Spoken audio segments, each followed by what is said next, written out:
How you doing? My name is Sean McVeigh with McVeigh Ministries. This is my Sean with Jesus YouTube channel, and I'm doing a little mini series here in answering one viewer's questions that were posed to me. In this video, I'm going to address the question: do statues have spiritual power?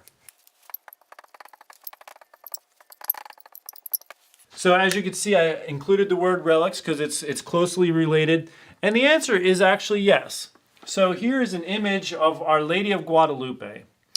And in Guadalupe, Mary appeared to Juan Diego and asked him to go to the bishop and have a church built at that location. And the bishop basically said to Juan Diego, if Mary is appearing to you, then ask her to give you a sign.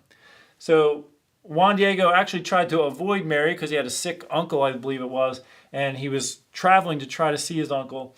And Mary calls him up to the top of, I believe it was Mount Tepeyac, but called him up to the top of the mountain, said, pick these Castilian roses and bring them to the bishop. So these roses were growing in the middle of winter, which was a miracle in itself. They don't grow in the winter. So he picks all these beautiful roses, puts them in his tilma, carries them to the bishop, and drops them out of the bishop. And suddenly, this image was on the tilma when he dropped the roses. Now, they've done scientific study on this image, and you can actually see the reflection of the people in the room in her eyes.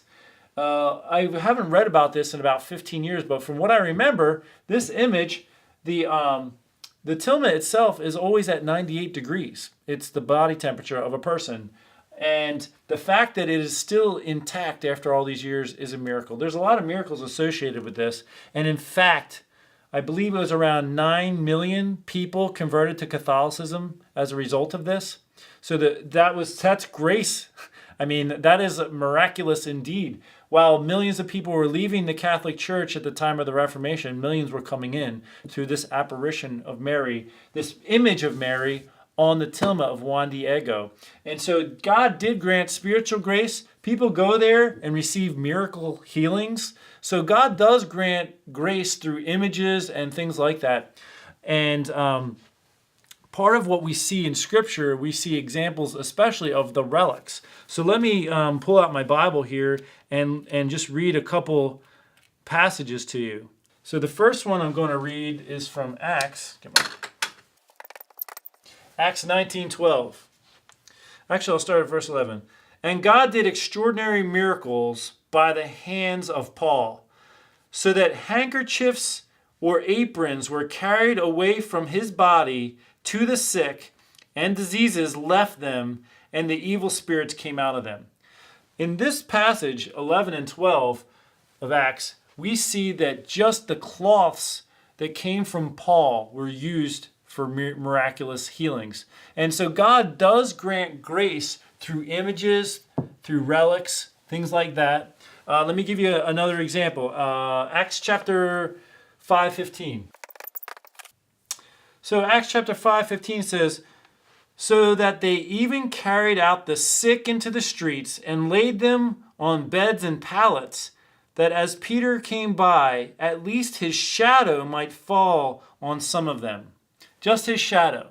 He didn't touch him himself. It was his shadow. This is just a representation that God grants grace through things associated with people. It could be an image. It could be a relic. It could be a cloth. And there's another passage that I was thinking of, 2 Kings 13:21. In this passage, they were putting a dead man in a tomb, and his body touched the bones of Elisha, the prophet. And the guy came back to life upon touching the bones of the prophet. Again, an example of God granting a miraculous event through a relic, through a cloth, like these, through the shadow. And there's been all kinds of miracles associated with this. And I even think of the woman with a hemorrhage. She's pressing through the crowds, just wanting to touch the tassel of Jesus' clothes. And she did that. She touched the tassel on Jesus' clothes, and he felt power go out of him, not from touching his body, just his clothing. And so God does grant miraculous healings and miracles through these types of things, and I've witnessed it in my own life. Let me give you an example. When I was finishing up college, a lot of people were saying to me, I had really grown strong in my faith. And people were like, oh, you were definitely supposed to be a priest. And I was like, well, I never felt called to it. But I decided I want to live my life for God. And just to give him that opportunity, I started to visit seminaries and religious orders to try to determine, is this my calling in life? I went to a retreat, a weekend retreat for people discerning a vocation to the priesthood at St. Charles Borromeo in the Archdiocese of Philadelphia. And there was a guy on the retreat who had a glass eye. I think his name might have been Paul. I can't. This is over 20 years ago. This is like 22 years ago. This happen. Maybe even more. Maybe 23 years ago. Anyway, at the end of the retreat, I couldn't take it anymore. I had to ask the guy, like, what happened that he ended up with a glass eye? I was like, I'm going to have courage here. So I said to him, listen, I'm sorry if this comes across the wrong way or if it's offensive, but I'm just curious, like, what happened that you ended up with a glass eye? He's like, well, did you ever hear of Padre Pio? I'm like, yes, I love Padre Pio. He said, well, I'm one of the miracles. I was like, what do you mean? He said, I was in a terrible car accident and my head got crushed. And the vehicle flipped all these times. His head got crushed. He was in a coma. And they were praying and praying to God. And finally, someone said, we're going to bring the glove of Padre Pio. So a priest brought the glove of Padre Pio, laid it on him. Some accounts say that his body trembled a little bit. But anyway, they prayed over him with the glove. That night, a man came and visited him and blessed him and said everything is going to be okay. And there was someone else in his room that witnessed the man, and the man left. The next day, he's sitting up in bed talking. And when the parents came, the nurses were like, he's talking, he won't stop talking. And they're like, what? They go in the room, he's sitting up talking, they're like, what happened? Like, how is this possible?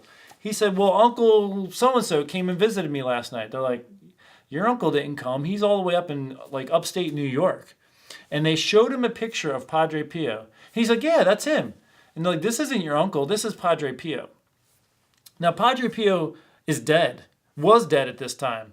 His body was in a tomb.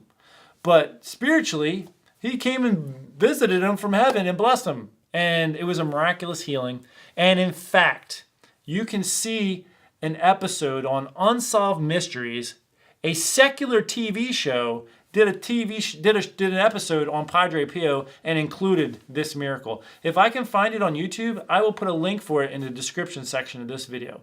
But my point is, God does grant grace through things like images and relics, and it's because that's what God chooses to do. And so if you don't want to believe it, or if you want to hold that against Catholics, well, that's your choice. But we are experiencing many miracles through them. And so I thank you for watching the video. I hope you will continue to watch more as I strive to answer questions that people have about the Catholic faith. Until next time, take care and God bless.